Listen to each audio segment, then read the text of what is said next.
sudah. Yang ketiga apa tadi? S. S yang pertama. S yang pertama. S-nya ada 3. S yang pertama apa nih Pak Ustadz? Ya. S yang pertama adalah sleep. Tidur. Sleep, tidur ya. Jadi sehat diawali diantaranya dari kualitas tidur. Kualitas tidur ini berarti kan tidur bermakna banyak. Ya. Ada tidur siang, tidur sore, tidur pagi, tidur malam. Yang Ya. mana nih? Ya tentu saja semua dari aktivitas tidur kita ya, baik di waktu malam ataupun tidur siang yang juga merupakan menjadi sunnah Rasul ya. Iya, betul. Atau yang biasa kita sebut qailullah. Iya. Jadi tidur yang berkualitas ini menentukan kebugaran otot-otot kita dalam tubuh, Ya, serta freshnya pikiran. ya. Atau kalau kita kan aktivitas kerja dan lain-lain, Ya. apalagi udah diet, udah exercise, latihan angkat beban secara struktur, Ya.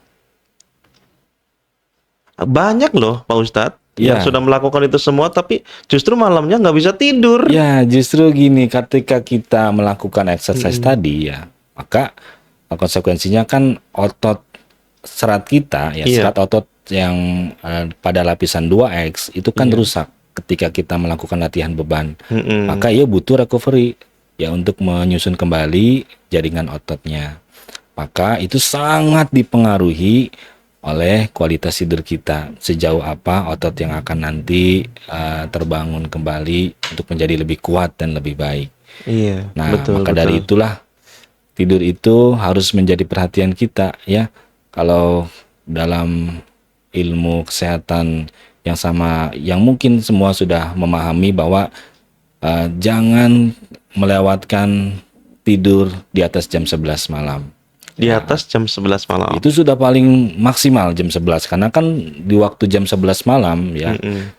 Itu sudah dimulainya tubuh kita itu melakukan detoksifikasi ya, melakukan pemulihan, recovery ya. Recovery gitu. Jadi ya Nabi saja kan memberikan contoh, kalau sudah tidak ada aktivitas, maka Nabi Muhammad SAW itu tidur ba'da isya. Ba'da isya. Mendingan tidur aja ya. Mendingan tidur kalau sudah tidak ada keperluan lagi. Kecuali ada keperluan yang sifatnya memang sesuatu yang bermanfaat. Kayak misal nih saya sebagai konten kreator, misal nih kan,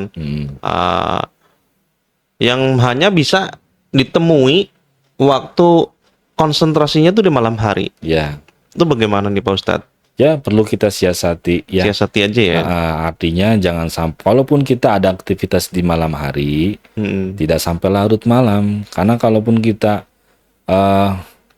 terlalu membiasakan tidur di atas jam 11 malam, nanti akan berefek pada kualitas tubuh kita, kepada ginjal kita. Iya. Gitu.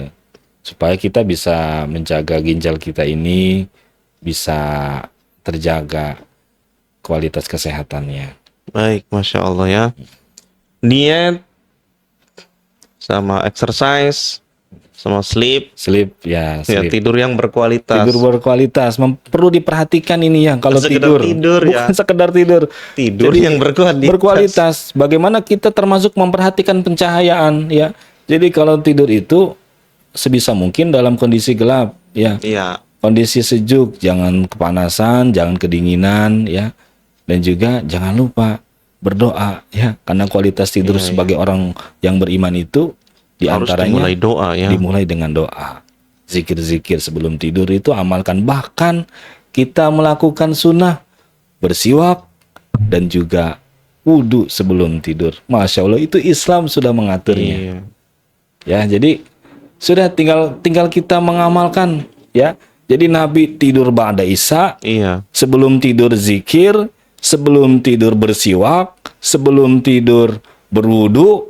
Nah, kita sebagai umatnya mengamalkan tidak ya untuk mencapai tidur yang berkualitas. Iya. Selama ini sepertinya untuk saya pribadi kayaknya kurang. Jangan tidur bukan tidak tidur. Tapi kurang. Baik, Pak Ustadz, Masya Allah ya. Tidur yang berkualitas ternyata juga kita yang merencanakannya.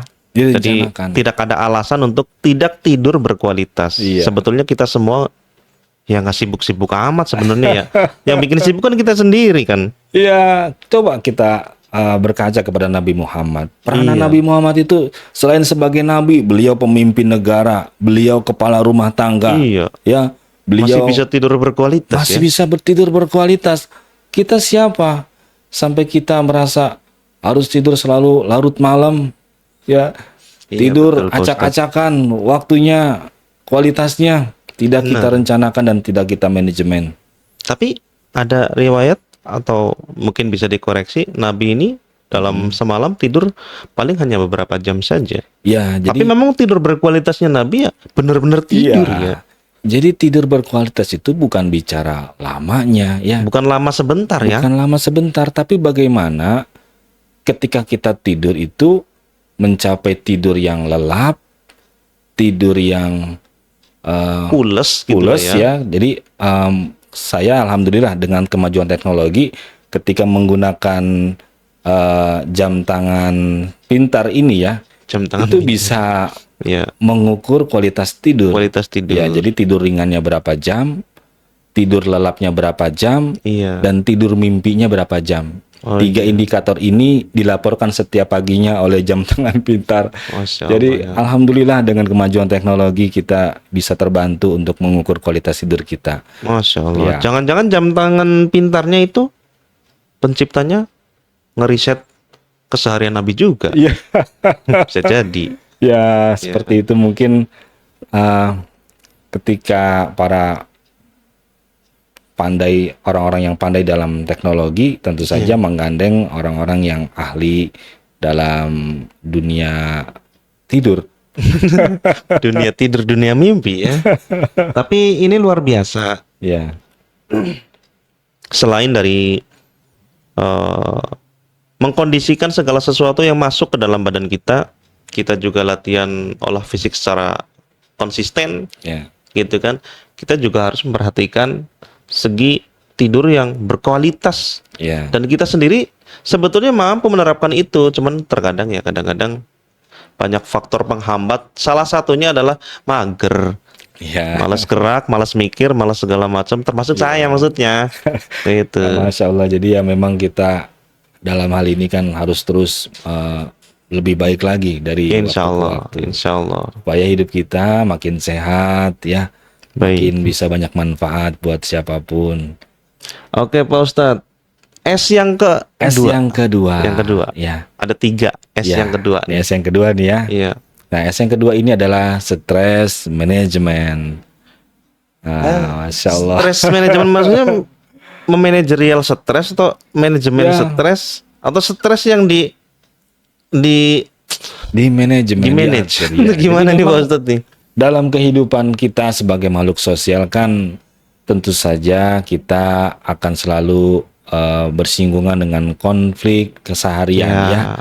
Bertemu dengan banyak karakter. Bertemu dengan banyak orang, macet di jalan, mungkin orang yang kita temui menyebalkan ya, tapi kan kita tidak bisa memaksakan kondisi orang, tinggal bagaimana dari sisi kitanya memanajemen stres kita. Kadang kita pagi-pagi baru keluar lagi happy, tiba-tiba ada yang bikin bad mood, gitu kan? Ini ada caranya memanage stres itu sendiri. Ada. Kalau dari Pak Ustadz sendiri, memanage stresnya seperti apa? Ya tentu saja kita harus memahami ya bahwa inti dari seluruh jasad tubuh kita ini kan adalah hati.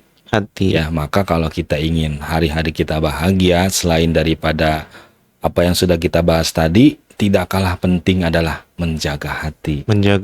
Jagalah hati. Oh, Masya Allah. Jangan kau kotori. Jagalah hati. Cahaya ilahi. Begitu ya. Masya Allah. Kita harus menjaga hati. Poin pertamanya dan terpenting adalah menjaga hati. Karena dalam hadis Innafi jalsad. Gimana Pak Ustadz? Fil jasati mudghah. Jadi memang di dalam tubuh kita ini ada segumpal darah ya. Segumpal darah. Segumpal daging. Jikalau daging itu baik, ya, maka semuanya akan baik. Semuanya akan baik. Jikalau daging itu jelek, semuanya akan jelek. Iya. Dan itu adalah qalb, yaitu hati. Hati. Ya. Atau ada tafsiran lain, qalb itu jantung. Ya, jadi memang kalau dalam konteks kita untuk menjaga diri kita ini dari penyakit-penyakit hati, ya maka definisi dari qalb itu adalah hati yang harus kita jaga dari penyakit-penyakit seperti iri, dengki, qalbu, sombong, sum'ah, ujub, takabur. Ya itu kita berlindung kepada Allah dari penyakit-penyakit hati itu. Masya Allah ya. Maka kan ada liriknya, masih ingat nggak Pak Imam? Apa itu? Bila hati kian bersih, berpikir pun selalu jernih. Semangat hidupkan gigi, prestasi mudah diraih. Masya Allah. Tapi bila hati busuk, pikiran jahat merasuk, akhlak kian terpuruk, jadi makhluk terkutuk. Nah, kan seperti itu ya. Kita diingatkan kembali oleh lagu yang fenomenal. Kita harus menjaga hati. Jagalah hati, ya. Jadi supaya manajemen stres ini bisa mengendalikan hidup kita, ya kita harus jaga hati. Kalau kita menemui sesuatu yang tidak sesuai dengan apa yang kita inginkan, lalulah kita bersegera untuk berpikir positif, berbaik sangka kepada Allah Subhanahu wa taala. Berbaik sangka kepada Allah adalah kiat bagaimana cara manajemen stres salah satunya ya. Iya, salah satunya. Menjaga hati, berbaik sangka kepada Allah. Memohon kepada Allah dari penyakit-penyakit hati. Wah, jadi ini luar biasa. Kalau kita lihat orang senang, ya ikut senang. Kita ikut senang. Ya. Jangan. Tapi dalam konotasi yang positif ya. Kalau ada orang lagi senang nih karena dapat carahan banyak, kita ikut senang kan jadi salah. Salah juga. Salah kan? Salah juga. Ya, senang dalam hal positif. Sesuatu yang positif ya, gitu apalagi kan. kita bisa berlomba-lomba dalam kebaikan. Fastabikul khairat. Oh, Masya Allah. Seperti itu. Ternyata berbicara tentang pola hidup sehat dalam Islam itu kaitannya sangat erat dengan menjaga hati. Luar biasa ya. Iya. Sangat menyenangkan, tapi untuk menerapkannya mungkin kita harus punya tekad yang punya kuat. Effort ya. Begitu. Masya Allah ya Pak Ustadz. Ini stres manajemen. Iya. Manajemen stres. Iya. Lalu S yang ketiga apa ini Pak Ustadz? S yang pertama sleep atau tidur yang berkualitas. Lalu S yang kedua stress management. Nah, S yang ketiga apa lagi? Nah, S yang ketiga ya, kita sebagai pribadi itu kan juga menjadi makhluk sosial, maka S yang ketiga itu disebut social community. Social community. Ya, jadi kita bagaimana dalam hidup ini tuh harus selalu berinteraksi dengan orang lain, ya, memberikan manfaat. Apalagi kan kita sebagai amil di lembaga amil zakat kan banyak berinteraksi dengan banyak orang. Kita berhubungan dengan para donatur, orang-orang yang baik. Kita juga berhubungan dengan para penerima manfaat. Ini sangat berpengaruh pada kesehatan kita. Berinteraksi dengan orang-orang baik itu sangat meningkatkan imun tubuh kita. Meningkatkan imun tuh? Meningkatkan imun. Melihat senyum anak-anak yatim saja yang ketemu dengan kita, tentu saja kan kita juga ikut merasa bahagia. Melihat kaum duafa yang kita sampaikan penyaluran bantuan untuk mereka, mereka tersenyum. Kita juga ikut bahagia. Melihat para donatur, orang-orang baik memberikan donasi, kita juga ikut bahagia. Ya, mendoakan mereka, kita ikut terbawa bahagia. Jadi dengan kita berinteraksi yang kita ingin dengan interaksi itu memberi manfaat buat mereka, maka itulah kunci bahagia dan kunci sukses.